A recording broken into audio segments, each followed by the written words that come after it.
Bonjour à toutes et à tous, aujourd'hui on va parler de Renault. Ça faisait un petit moment que je n'avais pas fait de vidéo parce que voilà, j'ai parti un peu en voyage et justement j'en profite en même temps pour teaser un petit peu la chose, mais voilà, des parties on va dire de mon voyage. Donc quelques voitures, des voitures, du paysage, etc. Donc ça c'est tout ce que je vais petit à petit monter. Voilà, j'en avais parlé dans une précédente vidéo, mais voilà, là on a quelque chose qui est un peu plus clair. Vous voyez qu'il y a du film, il y aura aussi des photos et je vais vous expliquer un petit peu tout ce qui s'est passé sur ces quelques plus de 4500 km de road trip. Voilà. On revient sur Renault maintenant. Donc Renault qui est parti, enfin non il n'est pas parti, il est arrivé avec une petite surprise, la surprise de l'été, même si maintenant à l'heure que je vous parle, il fait très froid. Non, début septembre, il fait super froid. Ici, la surprise de l'été, justement, eh ben, c'est cette version resto mode de la Renault 17. Voilà. Et juste derrière, il y a la Renault Alpine, là, qui est derrière. Et là, la Renault 17. Et sur le côté gauche de la photo, les couleurs de la Renault 5 qu'on attend encore. Je sais pas trop quand est-ce qu'elle va sortir. Est-ce qu'elle va vraiment sortir cette année ou en début d'année prochaine? On attend encore quelques informations. Ici, on voit un petit peu ce que ça donne justement sur cette Renault. On voit qu'il n'y a plus de rétroviseur d'ailleurs. Mais une version un peu plus moderne, un petit liseré rouge pour les feux arrière, le feu arrière, pardon, avec cette bande LED. Les roues qui ont l'air un peu pleines. Je ne sais pas pourquoi on dirait qu'elles tournent. Donc à voir justement d'une autre manière. Et on a justement des éléments de carrosserie qui rappellent la Renault 17 fortement. Là, pareil, l'intérieur, mais on y reviendra, qui est assez classique, évidemment, parce qu'on prend vraiment les mimiques, plutôt les gimmicks de l'époque, et la face avant que je trouve assez jolie. Oh, très jolie même. Voilà, donc ça c'est un petit peu la présentation de la Renault 17, mais maintenant, plutôt que d'aller choper des vidéos à droite, à gauche, on va directement sur le site de Renault. Donc, ici, on a le resto mode de la Renault 17 qui est expliqué avec le designer Ora Ito qui s'est occupé de ça. À mon avis, c'est plutôt un nom qui s'est créé. Et il a travaillé avec Renault justement pour pouvoir créer ça et pouvoir sortir ce modèle-là, et évidemment, qui est un concept entre guillemets et qui ne devrait pas sortir au niveau du grand public. Mais ça, c'est ce qui est dit actuellement. Voilà. Donc, on va descendre un petit peu sur la page internet. Donc, voilà notre brave homme, là, Oraito, qui est là. Et là, on va voir un petit peu du côté de la Renault. Donc là, justement, ça permet de quoi? D'avoir justement les photos officielles qui se présentent ici. Donc là, on les voit un petit peu de côté, pardon. Ça ressemble totalement à la Renault 17 de l'époque, évidemment. Et là, je trouve que le dessin est plutôt sympathique et la carrosserie est bien faite. Les ailes sont élargies, avant et arrière. On le voit justement sur cette partie-là. Et je trouve que c'est plutôt pas mal. Il y en a qui diront peut-être que c'est un peu trop large et tout. Mais bon, on va dire que c'est plus dans l'ordre du jour d'avoir des voitures qui sont un peu plus larges et qui ne font pas juste un mètre de large, quoi. Voilà, on essaie d'avoir un petit peu de place et un petit peu de confort dans la voiture. C'est ce qui se fait aujourd'hui, surtout avec les SUV. Bon là, c'en est pas rien, mais on se comprend.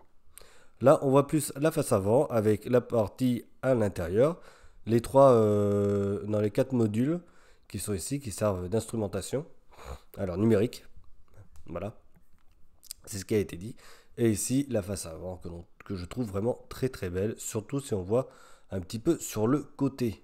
Et là, les feux, c'est pas pareil, ça donne une petite air qui est vraiment très sympathique et qui me fait penser un petit peu, je dis bien un petit peu, à l'esprit américain que j'aime plutôt bien. Je trouve que les américaines, alors pas celles d'aujourd'hui, mais celles d'un petit peu avant, années 80, 70, avaient des dessins qui étaient majestueux. Ça, c'est mon point de vue. Voilà.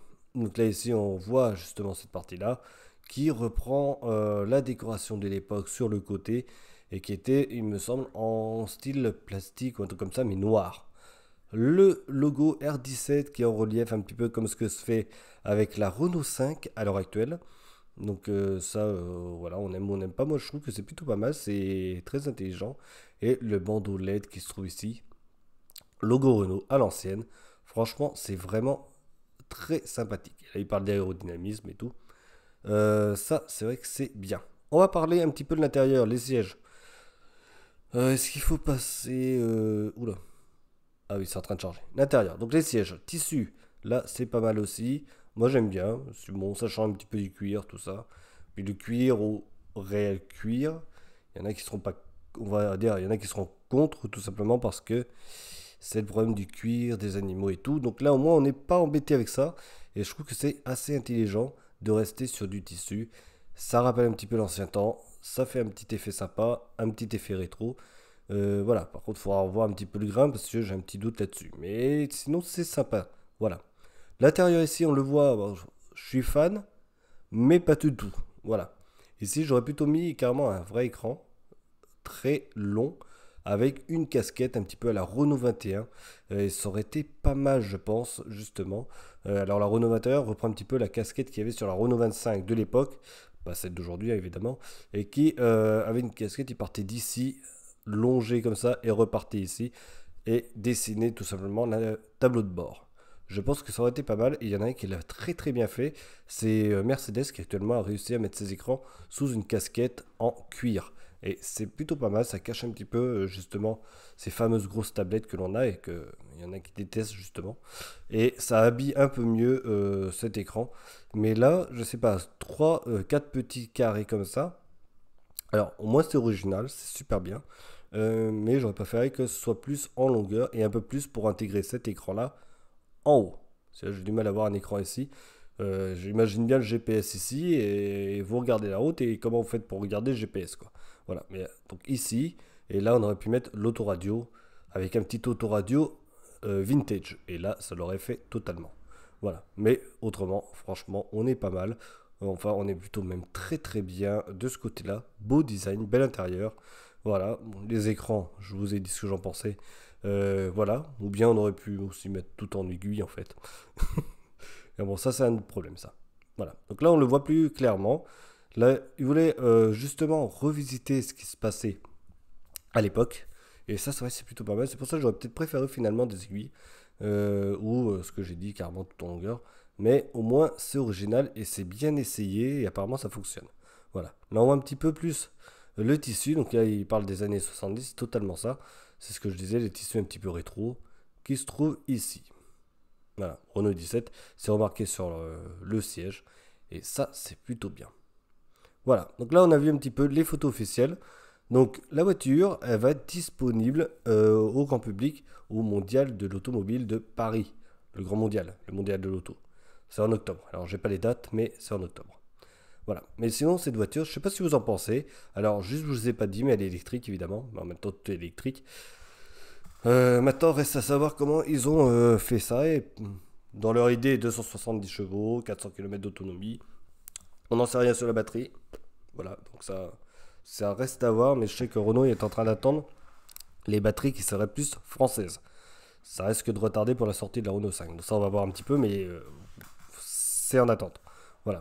Et la chimie de la batterie, on n'en sait rien, mais pour le moment, voilà. De toute façon, c'est un resto mode. On est là sur un truc qui est juste, comme on dit, une table d'essai. Et je trouve que cette table d'essai est vraiment très très bien réussie visuellement.